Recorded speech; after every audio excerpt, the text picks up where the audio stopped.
감사합니다. 우리 말씀 듣기 전에 기도하겠습니다. 하나님 아버지, 추석 명절을 마치고 우리 가족들과 자녀들과 친지들과 귀한 시간을 보내고 또 이렇게 건강한 모습으로 마주하게 해주셔서 감사합니다.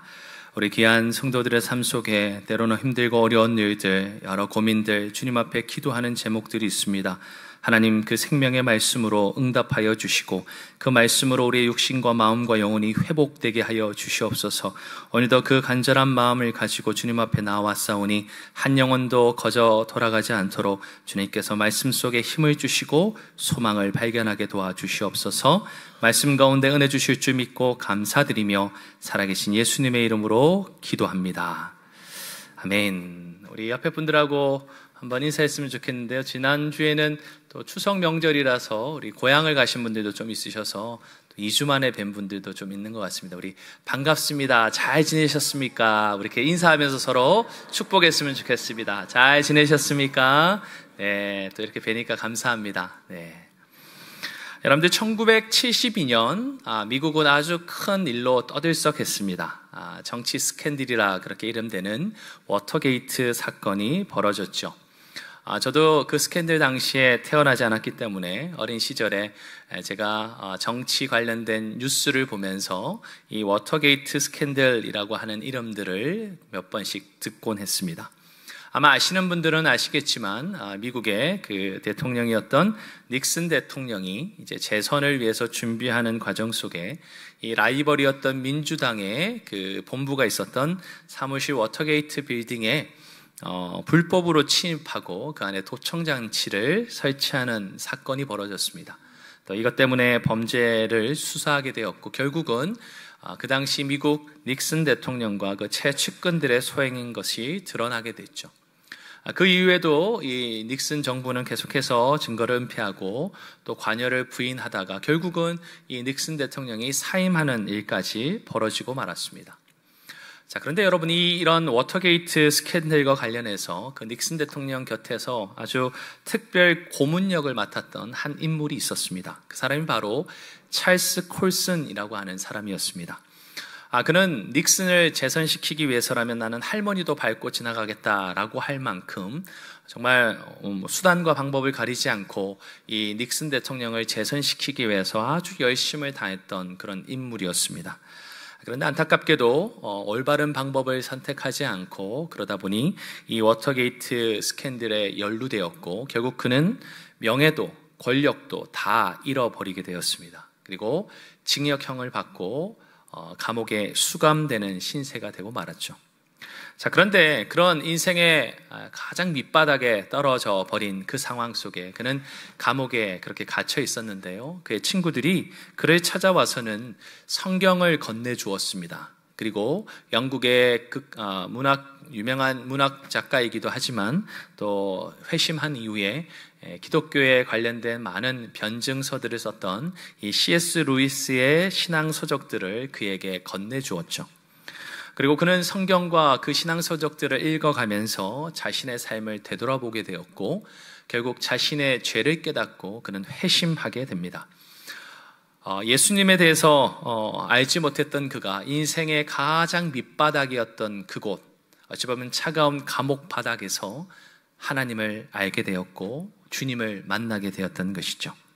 그리고 그는 이 모든 수감 생활을 마치고 나와서 이 감옥에 있는 사람들을 전도하고 그 수감자들을 변화시키는 그런 선교단체를 설립해서 섬기게 되었습니다. 자, 이처럼 인생의 어찌 보면 가장 밑바닥, 완전히 더 이상 추락할 데가 없다라고 생각할 수 있는 그 자리에 놓였던 한 사람에게 주님이 찾아오시고 만나주시고 새로운 빛을 비추어 주셨다는 거죠. 그런데 여러분, 이것이 1970년 이 찰스 콜슨이라고 하는 사람에게만 일어났던 일이었을까요? 저는 절대 그렇지 않다고 생각합니다. 오늘날 여기 있는 우리 가운데도 누군가에게 일어날 수 있고 또 이미 그 예수 그리스도를 통해서 그 일을 경험한 많은 분들이 이 자리에 앉아 있습니다. 그뿐만 아니죠. 수천 년 전 한 바다 깊은 곳에 빠져 있었던 요나라고 하는 선지자에게도 일어났던 일이기도 합니다. 우리가 지난 주일까지 두 번의 이 요나서 말씀을 나누었고 오늘 세 번째 시간입니다. 오늘 본문은요, 이 요나가 그 바다 깊은 곳에 빠지게 된 그 사건 이후부터 이야기죠. 우리가 지난주 보았던 것처럼 큰 바람으로 인해서 더 이상 이 배가 서 있을 수 없을 만큼, 그래서 침몰하기 일보 직전에 큰 위기 속에 있었습니다. 그리고 그 속에 있었던 뱃사람들은 이 요나를 바다에 던지는 일을 마지막 선택으로 그렇게 결정하게 되었죠. 요나도 자신 때문에 이 일이 벌어졌다 고백하며 그렇게 해주기를 요구했습니다. 그리고 정말 이 요나는 배에서 내던져지게 됩니다. 그러자 흉용했던 이 바다는 잠잠해지죠. 언제 그랬나는 듯이 아주 뛰놀던 파도들이 그치고 잠잠하게 되었습니다. 그러나 요나는 그 깊은 바닷속으로 계속해서 가라앉아 가고 있었습니다. 자, 그런데 바로 그때 놀랍게도 이 요나를 향해서 신비로운 일이 벌어졌습니다. 당연히 큰 풍랑이 있는 그 바다 그 한가운데 던져진 이 요나는 당연히 물에 빠져 죽어야 했을 텐데 그는 건짐을 받게 되었다는 거예요. 그것도 큰 물고기가 그를 삼키고 그래서 그를 살려주는 놀라운 기적과 같은 일이 벌어지게 되었습니다. 그런데 이것은 우연으로 벌어진 어떤 해프닝이 아니었습니다. 오늘 성경은 마치 이것이 어떻게 벌어졌는지를 우리에게 부연 설명하듯이 아주 상세하게 설명하는데요. 오늘 요나서 1장 17절 말씀을 우리 한번 같이 읽어보겠습니다. 여호와께서 이미 큰 물고기를 예비하사 요나를 삼키게 하셨으므로 요나가 밤낮 3일을 물고기 뱃속에 있으니라. 어찌 보면 이 말씀을 보고 야, 이게 무슨 동화야, 무슨 픽션 소설이야 라고 하면서 믿지 않으려는 사람에게 이 일이 어떻게 벌어졌는지를 일부러 좀 더 설명해 주는 것처럼 저는 느껴집니다. 오늘 뭐라고 말하고 있습니까? 깊은 바다에 빠져 계속해서 가라앉고 있는 그 요나를 하나님이 가장 합당한 타이밍에 어떻게 해요? 이미 예비해 놓고 계신 큰 물고기를 통해 삼켜서 그를 살려 주었다는 겁니다. 많은 분들은 이걸 보면 야, 저 큰 물고기가 대체 뭐지? 라고 하면서 저에게 물어보시는 분들도 계시더라고요. 그런데 학자들도 이게 거대한 고래인지 아니면 상어인지 잘 알지 못합니다. 근데 더 중요한 것은 그게 어떤 생물인지가 아니라 바로 이 큰 물고기가 바로 하나님이 예비해 놓으신 이 요나를 구원하는 그런 수단이자 통로였다는 겁니다. 이 큰 물고기가 어디서 왔고 어떤 생물인지 보다도 더 중요한 것은 바로 하나님을 도망쳐 다시스를 향해 가던 그 배에서 바로 요나가 바다 그 깊은 곳으로 점점점 가라앉으며 더 낮은 곳으로 그렇게 빠져가던 요나를 하나님이 건지시는, 구원해 주시는 그 놀라운 사건의 통로였다는 것입니다. 여러분들, 요나는 하나님을요, 바다와 육지를 지으신 하늘의 여호와 하나님이라 그렇게 고백했던 선지자입니다. 그러나 사실 말로만 그렇게 고백했지 어떤 면에서는 하나님을 그렇게 온전히 믿고 의지하지 않았던 사람이기도 하죠. 하나님은 그것을 잘 알았습니다. 요나가 말하는 것과 실제 그가 마음속에 믿는 것이 다르다는 것을 하나님은 알고 계셨죠. 그럼에도 불구하고 그런 요나조차도 하나님은 그 바닷속 깊은 곳으로 가라앉던 이 요나를 내버려 두지 아니하시고 외면치 아니하시고 미리 계획하신 대로 큰 물고기를 가장 적절한 타이밍에 그곳에 요나를 삼켜 살려주도록 그렇게 이끌어 주셨다는 겁니다. 이처럼 하나님께서는 자신의 뜻을 계획하시고 또 그 계획을 온전히 성취하시는 분이십니다. 구약의 이스라엘 민족들 또한 하나님 앞에 온전한 믿음으로 살아가지 못했습니다. 사실 구약의 39권의 책이 무엇을 말합니까?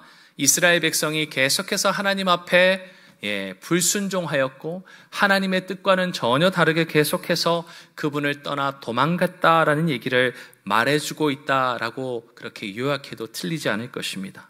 그런데 하나님은 그런 구약의 이스라엘 백성들을 끝까지 구원하고 회복하시고자 하셨던 그분의 계획을 결코 실패하지 않으셨죠.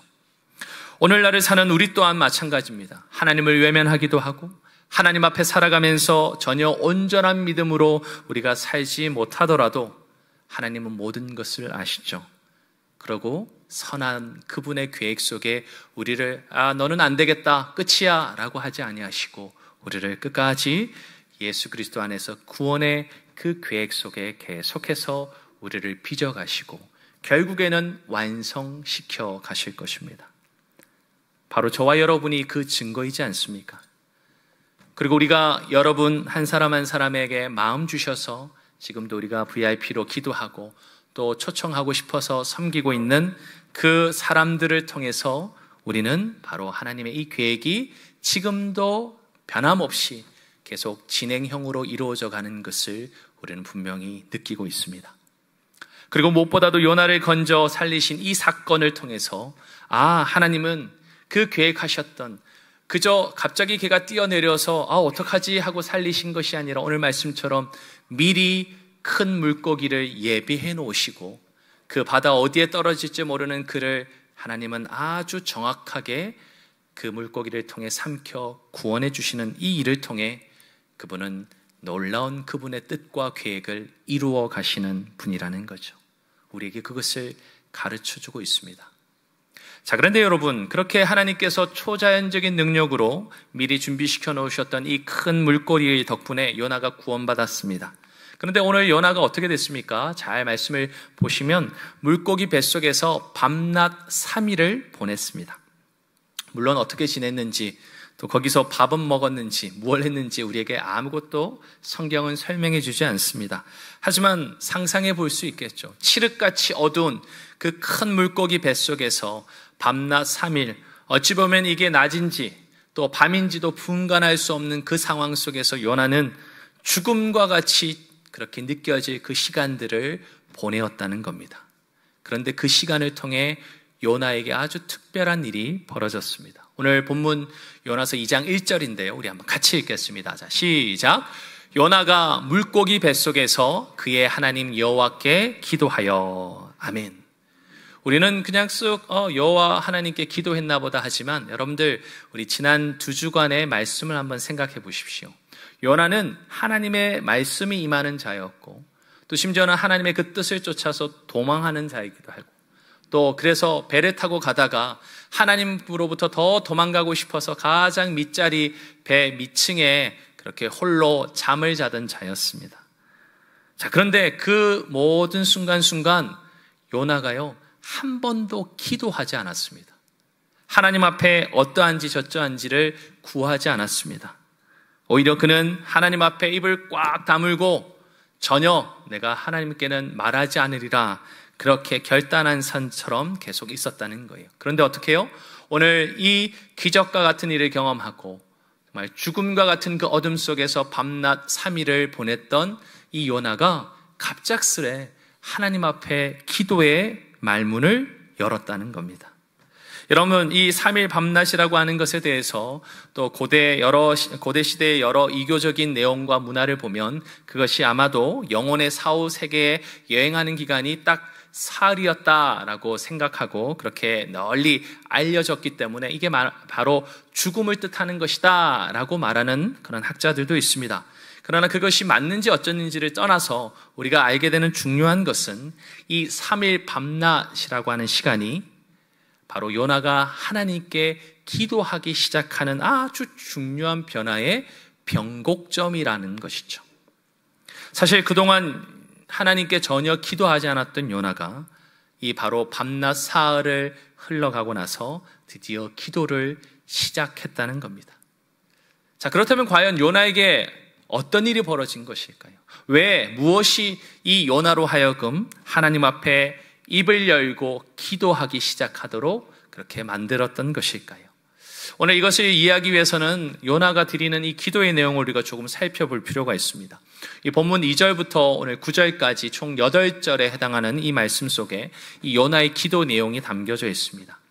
그렇게 굳게 입을 다물고 있었던 요나였는데 오늘 8절의 긴 기도의 내용으로 하나님 앞에 고백하고 있어요. 우리 먼저 2절, 처음 2절 말씀을 한번 같이 읽어보겠습니다. 자, 시작. 이르되 내가 받는 고난으로 말미암아 여호와께 불러 아뢰었더니 주께서 내게 대답하셨고 내가 수월의 뱃속에서 부르짖었더니 주께서 내 음성을 들으셨나이다. 아멘. 네, 그렇습니다. 요나는 지금 입을 열어 하나님께 기도하기 시작했는데 그 핵심 내용이 뭐라고요?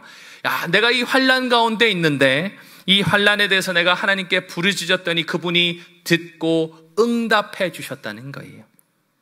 여러분들 시편 120편 1절에도 그 시편 기자는 이렇게 말합니다. 내가 환난 중에 여호와께 부르짖었더니 내게 응답하셨도다. 여러분들, 내가 간절하게 하나님을 찾을 때 그분이 응답해 주시는 것만큼 우리의 이 기도 생활, 또 믿음 생활에 중요한 것이 있겠습니까? 요나는 하나님이 자기의 이 환난, 이 역경을 전혀 관심 없어 하신다, 계속해서 오해했을 수도 있습니다. 그래서 하나님께는 입을 꾹 다물고 내가 더 이상 그분께는 얘기하지 않으리라.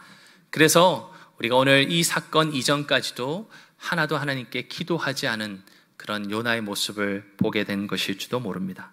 자, 그런데 그 기도의 내용을 살펴보면 그는 깊은 환난과 역경 가운데 자기가 처해 있다는 것을 아주 상세하게 그렇게 고백하고 있습니다.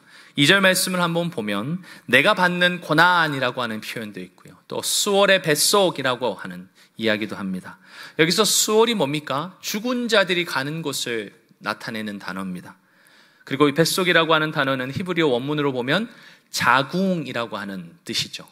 그러니까 어떤 면에서 지금 요나는요, 죽은 자들이 가게 되는 그곳 가장 중심부에 자기가 놓여져 있다, 그런 형편이야 라고 고백하고 있는 것이죠. 그래서 하나님께 부르짖지 않을 수 없었던 것입니다. 특별히 3절 말씀을 보면 이렇게 말합니다. 깊은 속 바다 가운데 그렇게 던져졌다. 자기의 형편이 그렇다는 거예요. 그래서 지금 보면 주의 그런 큰 물이 나를 둘렀고 주의 파도와 그 큰 물결이 내 자신 위에 다 넘쳐난다.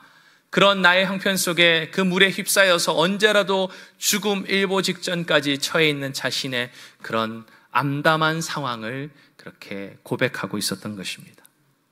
여러분들 특별히 이 3절에 보면요, 요나는요, 그 마음에 이 모든 시련과 역경이 하나님 당신 때문입니다 라고 그렇게 말합니다. 오늘 3절에 뭐라고 말합니까? 주께서 나를 깊음 속의 바다 가운데 던지셨다. 주의 파도와 큰 물결이 다 내 위에 덮쳐졌다, 넘쳐난다, 그렇게 말한다는 거예요. 우연한 일도 아니고 다른 일 때문이 아니라 하나님이 내가 당하고 있는 역경, 이 시련, 이 고통, 그분 때문이야 라고 하는 마음을 요나는 한켠에 품고 있었던 거죠. 이뿐 아니라 5절 말씀에도 계속해서 자신의 고난과 시련을 설명합니다. 우리 5절 말씀 한번 같이 읽겠습니다. 시작. 물이 나를 영혼까지 둘러싸오며 깊음이 나를 애워싸고 바다풀이 내 머리를 감쌌나이다. 오늘 6절에도 보면 땅이 그 빗장으로 요나 자신을 어떻게 해요? 오랫도록 막았다라고까지 말하고 있습니다. 이처럼 요나는 깊은 그런 시련과 역경 가운데 있었습니다. 어찌 보면 죽음과도 견줄 만큼 그렇게 고통스럽고 위협적인 것이었습니다. 우리 모두도 그런 삶의 순간들을 경험할 때가 있습니다. 아니, 어찌 보면 이 자리에 그러한 상황을 맞닥뜨리고 계신 분도 분명히 계실 겁니다. 바로 그런 힘겨움, 그런 고통이 이 요나 자신을, 그리고 우리를 완전히 사로잡고 있다, 그렇게 말하고 있다는 겁니다. 그런데 그 마음속에 한켠에는 모든 게, 이 모든 어려움이 하나님 당신 때문입니다 라는 마음조차도 때로는 가지게 된다는 거예요. 그런데 바로 그런 요나에게 놀라운 변화가 시작되었다는 겁니다. 바로 그런 환난 가운데서 요나가 부르짖는 그 모든 부르짖음을 하나님이 외면하고 하나님이 전혀 듣지 않으실 거라고 생각했지만 그 밤낮 3일의 그 어두운 죽음과 같은 그 시간을 통과하고 드디어 요나가 깨닫게 되었어요. 그의 마음속에 한 줄기 빛과 같이, 아, 하나님이 나의 이러한 모든 형편에 응답하신다는 것을 그는 깨닫기 시작했습니다. 사실 요나는 하나님께 등을 돌린 자였습니다. 하나님의 명령에 불순종하여서 느네와는 정반대, 거리도 약 3배 정도 되는 다시스로 도망하지 않았습니까? 뿐만 아니라 큰 바람 가운데 침몰됐듯 위기 가운데 있었던 그 배에서도 선장이 권고하고 또 선원들이 기도하는 그 순간에도요, 이 요나는 하나님 앞에 절대 기도 한마디 하지 않았지 않습니까? 그런데 그의 마음의 문이 드디어 열리기 시작했습니다. 그런데 여러분, 이 기도의 내용들과 이 상황을 잘 살펴보면 요나가 가지고 있는 그의 마음, 그의 상황이 어떠한지를 우리가 더 잘 알 수 있습니다. 그의 삶이 얼마나 바닥까지 계속해서 내려가고 있는지를 우리가 발견하게 되죠. 여러분들, 요나는요, 하나님을 도망해서 우리가 보았던 1장의 말씀에 보면요, 1장 3절에 있는데 욥바로 내려가서 다시스로 도망했다 말합니다. 하나님을 멀리 도망하기 위해서 그는 내려가고 또 내려가기 시작했습니다. 바로 바다 위 그 배에서도 우리가 보았던 것처럼 배 마지막 밑층에 하나님과 가장 멀다라고 느낄 수 있는 그곳에서 홀로 잠들었습니다. 뿐만 아니라 하나님으로부터 이제 더 이상 도망갈 길이 없었기에 그는 배에서 자기를 던져 바다에 그렇게 던지라 말하면서 결국은 바다 깊은 곳으로 내려가고 또 내려가서 하나님과 멀어지기를 그는 선택했던 것이죠. 그리고 뿐만 아니라 하나님의 은혜로 구원받았지만 그 밤낮 3일 동안 하나님을 찾지 않았고 그는 어둠 속에 깊은 하나님과 더 멀어지는 내려감의 자리로 그는 스스로 선택하고 있었습니다. 바로 죽음과 같은 그 내려감의 자리 속에 계속해서 하나님을 멀리하며 도망갔던 이 요나가 드디어 깨닫게 됐던 거예요. 자기의 간구 속에 응답하지 아니하시고 자기의 이 진정한 마음은 외면하고 듣지 않으실 그 하나님이라 오해했던 그 마음 속에서 그는 다시금 하나님의 본심이 무엇인지를 조금씩 깨닫기 시작했습니다. 그리고 마음의 문을 열기 시작했다는 거예요. 이처럼 요나는 하나님을 향해 마음 문을 닫고 기도하지 않았지만 내려가고 또 하나님을 떠나 또 내려가고 또 더 내려갔던 인생의 밑바닥, 죽음과 다르지 않을 그 순간에 그는 하나님의 본심을 조금 깨닫게 됐던 것이죠.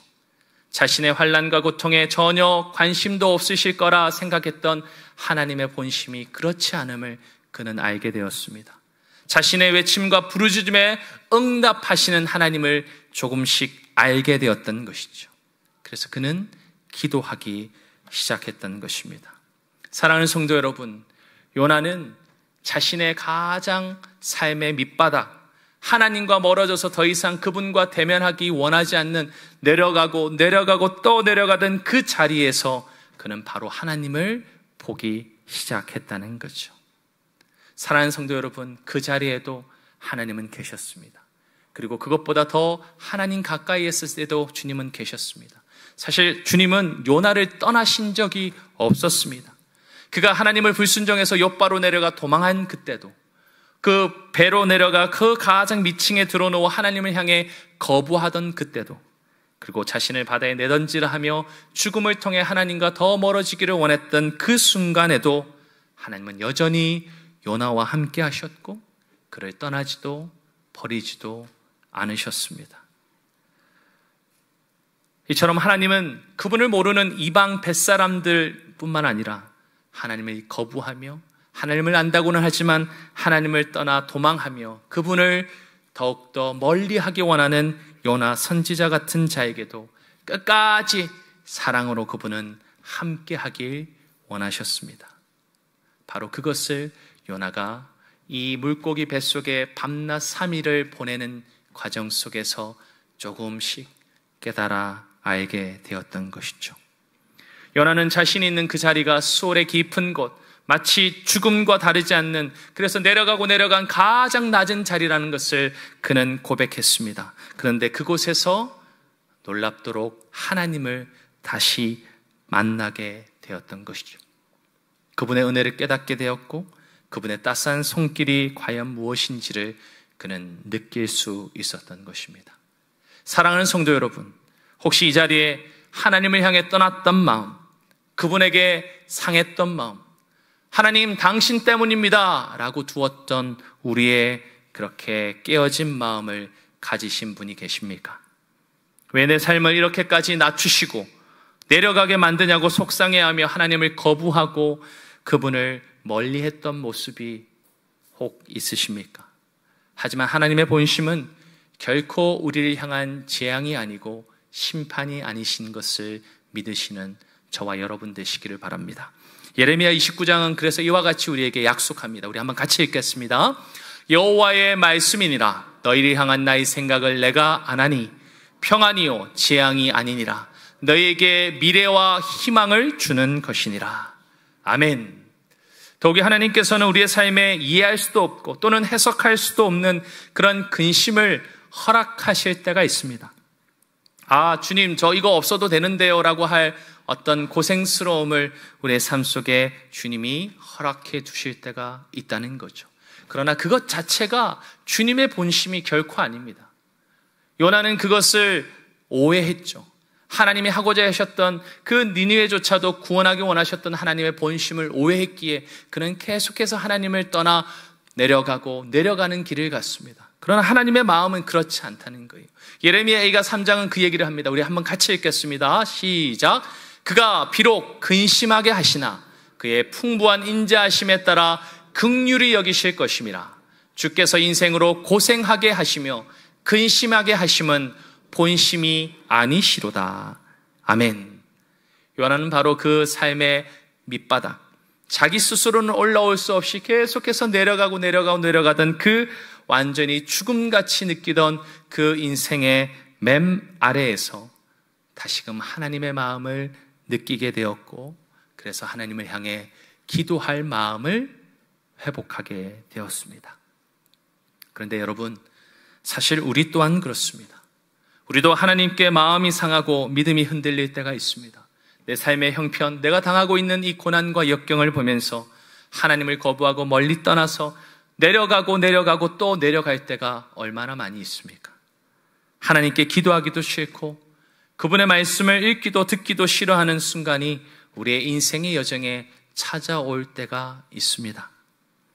그래서 저 같은 목사의 설교도 듣기 싫을 때가 있죠. 그래서 저는 때로는 선의의 피해자가 되지 않을까 이렇게 생각하기도 합니다. 여러분, 요나처럼 하나님께서는요, 자신을 떠나는 자를 결코 외면하지 않으십니다. 버려두지 않으세요. 내려가며 스스로는 올라올 길이 없는 그 존재조차도 주님은 회복시키기 원하십니다. 그분은 다시 그분의 사랑과 은혜로 그 영혼을 돌이켜 붙들어 주시기 원하신다는 거죠. 하나님의 본심을 다 알지 못해도, 하나님의 진짜 그 뜻과 마음을 다 깨달아 이해하지 못해도, 하나님께서는 그런 연약하고 부족한 우리라 할지라도 항상 사랑으로 기다려 주십니다. 그리고 결코 그 은혜 가운데 우리의 손을 놓지 않으시죠. 바로 요나가 그것을 어렴풋하지만 이 밤낮 3일의 시간을 통해서 낮아졌던 그 깊은 가장 낮은 그 자리에서 깨달아 알게 되었습니다. 그리고 하나님의 본심을 다시 생각해 보게 되었던 것이죠. 사랑하는 성도 여러분, 우리가 그렇지 않으면 좋겠지만 사실 우리 모두는 연약하여서 완전히 밑바닥을 내려갈 때야 우리가 그 하나님의 은혜가, 그 하나님의 사랑이 보이는 것이 문제입니다.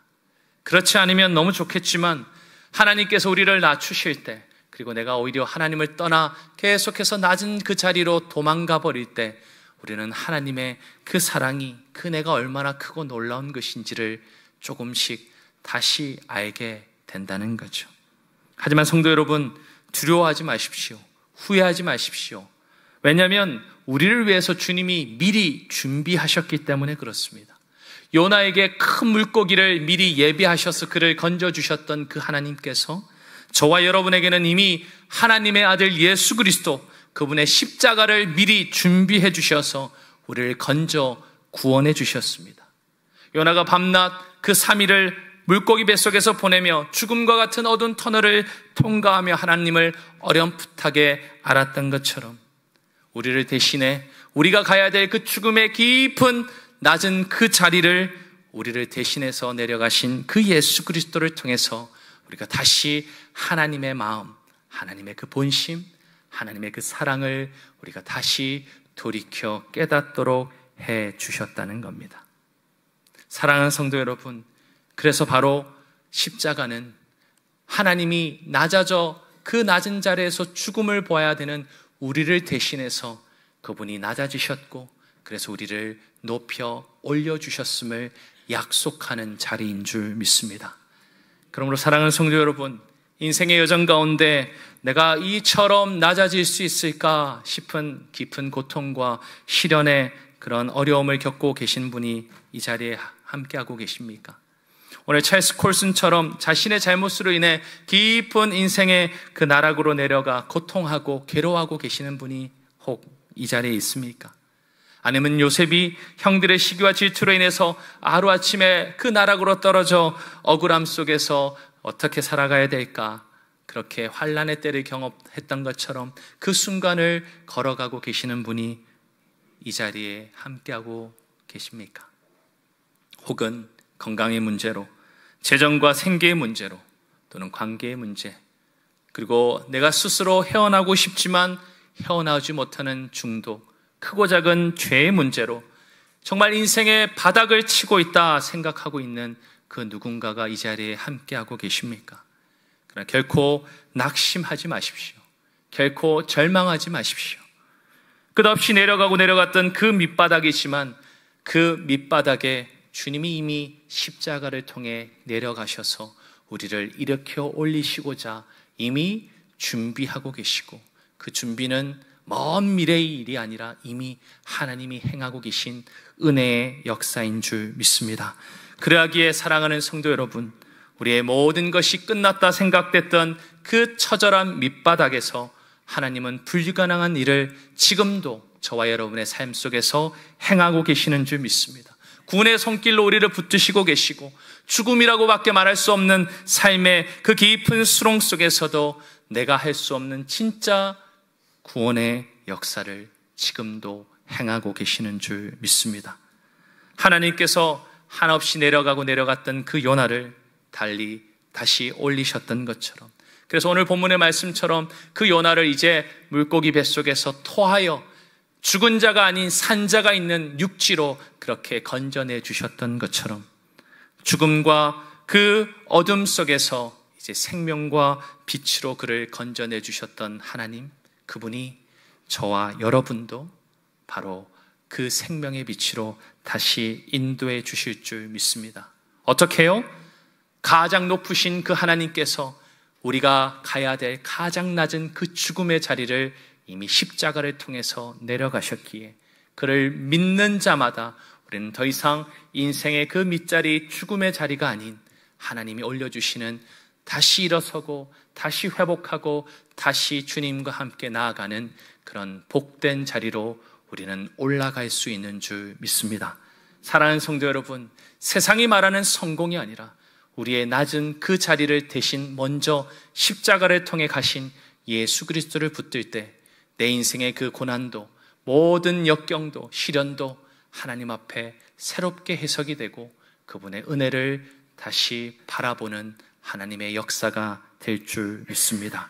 그래서 예수 그리스도께서 이루신 이 십자가의 일은 하나님을 향해 오해했고, 하나님을 향해 도망했고, 하나님을 향해 등을 돌리고 기도조차 하지 않았던 그 요나를 회복시키셨던 것처럼, 그런 마음과 삶의 형편 속에 그렇게 하나님 앞에 마음이 깨진 우리 성도들 계시다면 하나님께서 다시 일으켜 회복시켜 주실 줄 믿습니다.